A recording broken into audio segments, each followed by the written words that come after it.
Before I start, I just want to note that this is one of my first curse-free talk about videos. If this is your first time watching, note that my other videos aren't very kid-friendly. This one is mainly because I want a lot of people to hear me out on this. Alright? So, alright.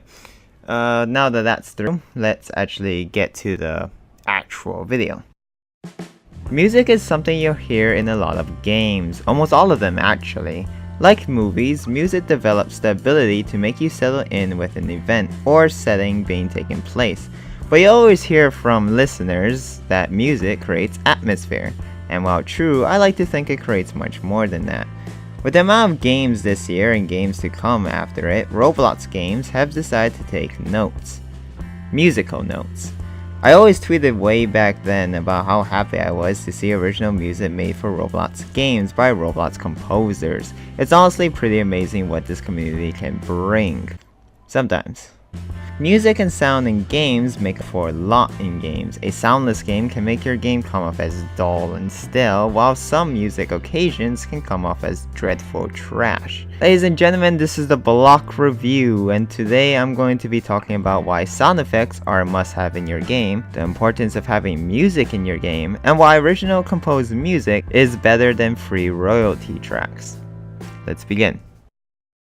I'm going to talk about sound first, because this is actually the quickest one for me to cover. Adventure Forward Star Savior is one of my favorite adventure games on Roblox, with its clever design, great pacing in terms of difficulty, and memorable moments like the Speed Demon Volcano scenario.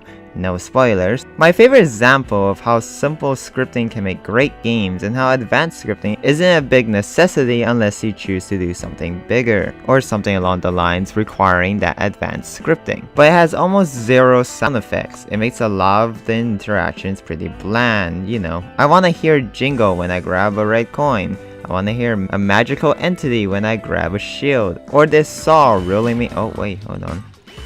Oh, there it is. Ladies and gentlemen, this is Adventure Forward 2, now with sound effects. I think one of the best examples of sound would be in Epic Minigames by Typical Type, and let me explain why. For a long time, Epic Minigames was a bit of an empty shell, only the wind being heard in the vacant emptiness of sound.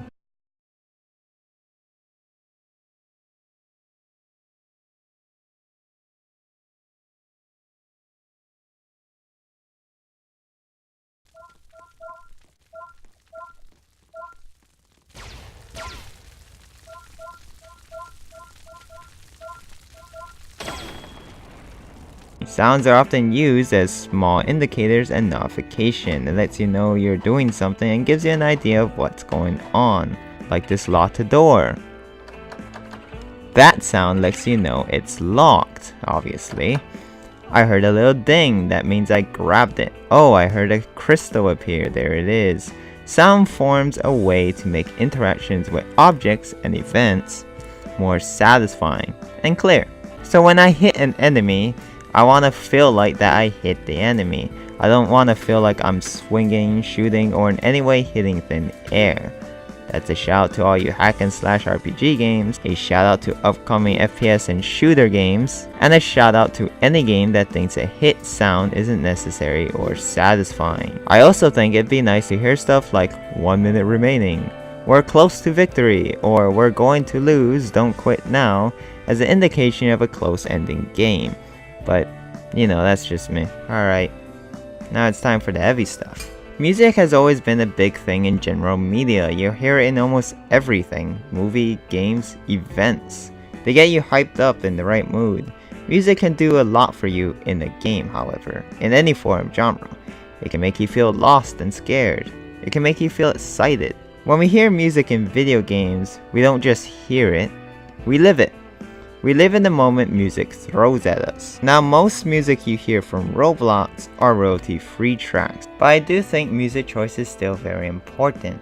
You still need to have the ability to comprehend your taste with the setting and genre you lay out, and whether or not this decision should be made. I played Tape Master's Twisted Murder, and I honestly can't stand the ear-infested drench pool I was sucked into. But if someone has a problem with it, it's apparently our fault for not nailing down the mute button. But the thing is, the mute button shouldn't be encouraged. It shouldn't be used as an escape or an excuse to sound a music choice. It's just that.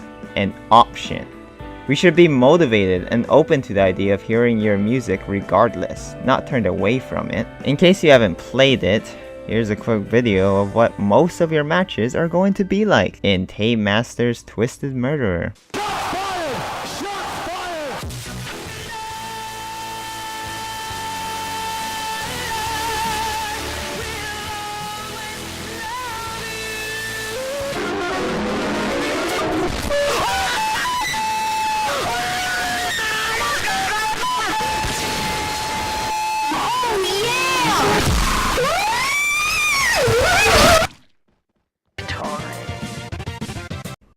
That's just something I don't like seeing. Good developers implementing poor music and sound choices. Another thing music can do is create memories stored in our gaming banks.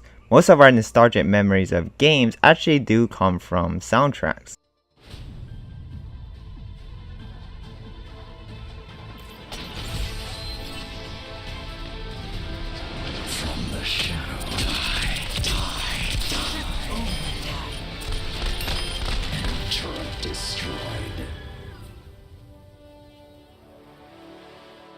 It's a great feeling to remember a game based on musical notes you heard, but that's one of the flaws of taking music that isn't yours. When I hear this, I think of Brick Tycoon, because the music in the game was composed by director 1408. When I hear this,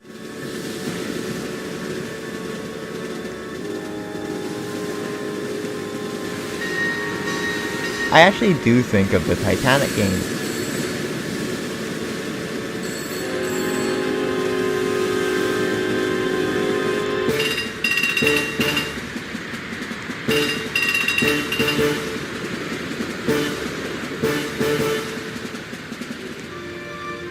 Music composed by Kyle Allen. I do hope I said that correctly. But when I hear this, I think of The Incredibles, because that's where it came from.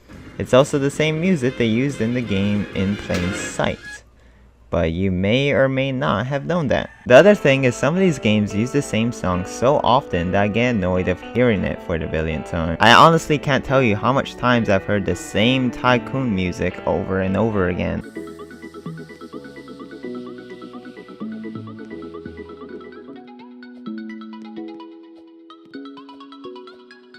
Another reason why I really want to open the idea of setting up original soundtracks for your game. Kyle Allen, director 1408, and LawnReality are all great composers to go to for original soundtracks. And you know the best thing about original soundtracks? You have control. In the end of the day, original soundtracks gives developers a bigger range as to what they can pull off. You're not just searching for something that matches like an AMV, you're actually implementing music for your game. To give you an idea of what I mean, here's raw footage, no edits whatsoever, of a game that uses an original soundtrack.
Notice how every sting, every noise moved with the scenery and events being used. That's the huge upper advantage of original soundtracks. Freedom. That was the game Fragment. You can check it out in the description below. The ability to shape your game the way you want it, enhancing that free will with tunes heard only for your game. One of the best feelings for me is to hear and listen to something that isn't a repeated loop of a song I've already heard 100 times. Music isn't something we just listen to. As gamers, we experience it firsthand. Think of a game, any game, that you actually remember. Do you also remember the music? The sounds made being taken place firsthand by you for you. That's what music does. It creates these memorable experiences that are attached to us, and it comes in all varieties. Music can make us feel sad. Music can make us feel happy. Music can make us feel anything as long as it fits the mood and the experience being placed down to us. So be creative, spontaneous with what you do. If you actually do love making Roblox games the way you want it, then you shouldn't restrain yourself from implementing your own personal soundtrack. Be passionate for what you do, and if you can't buy a composer, that's fine. Rank up to the rubble and use royalty-free tracks in the meantime. But use them properly. Everyone also needs to remember that most of our developers that use original soundtracks now didn't use original soundtracks to begin with. They had a place to start and slowly made their way up to the big league.